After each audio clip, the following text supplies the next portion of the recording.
Cette saison, vous avez élu BFM TV, média de référence sur l'info. Chaque jour, vous étiez 11 millions à nous regarder. BFM TV, première chaîne info de France. Il est 10h30, soyez les bienvenus si vous nous rejoignez dans BFM Direct avant de parler de l'Ukraine, de la Russie avec Bernard Guetta, mon invité dans quelques instants. L'essentiel de l'actualité avec vous, Fanny, et le risque d'incendie qui s'intensifie, qui se confirme même. Et actuellement, ce sont 7 départements du Sud et du Sud-Est qui sont concernés par une alerte rouge, donc une vigilance très élevée aux feux de végétation. Parmi eux, les Pyrénées-Orientales. C'est là qu'on vous retrouve, Clémence Renard, puisque vous êtes avec de très nombreux pompiers qui luttent toujours contre un incendie très important qui s'est déclenché hier soir. Oui, on se trouve à quelques centaines de mètres du PC des pompiers qui se trouve un peu plus en haut.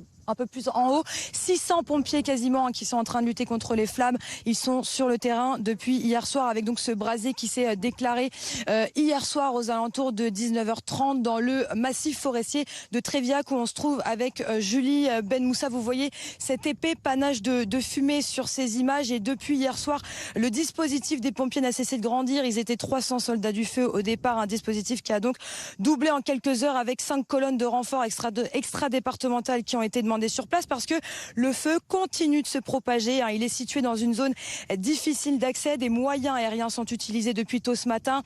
Un hélicoptère bombardier d'eau, plusieurs Canadair. La tête de feu, elle se situe actuellement au niveau de la commune d'Isle-sur-Thais, juste derrière la colline que vous voyez sur ces images, à une quinzaine de kilomètres de là où on se trouve. Et c'est là que tous les efforts des pompiers sont concentrés. Ce feu, il est situé à proximité de plusieurs communes. Il menace des habitations. Alors à l'heure où je vous parle, il n'y a pas eu d'ordre d'évacuation générale, mais c'est une véritable course contre la montre pour les soldats du feu parce que les conditions météorologiques vont être de plus en plus compliquées à mesure que les heures passent. Il va faire très chaud aujourd'hui, 38 degrés ici et le vent va continuer de se lever avec des rafales attendues à environ 50 km/h. Donc des conditions très défavorables pour les soldats du feu. Près de 600 soldats du feu mobilisés sur place. Merci Clémence Renard avec Julie Ben Moussa pour les images. En Iran, les obsèques nationales d'Ali Khamenei se poursuivent. Les funérailles de l'ancien guide suprême avec cette grande prière aujourd'hui à Téhéran. Des milliers de fidèles qui se sont massés dans la grande Mosala où est exposé le cercueil.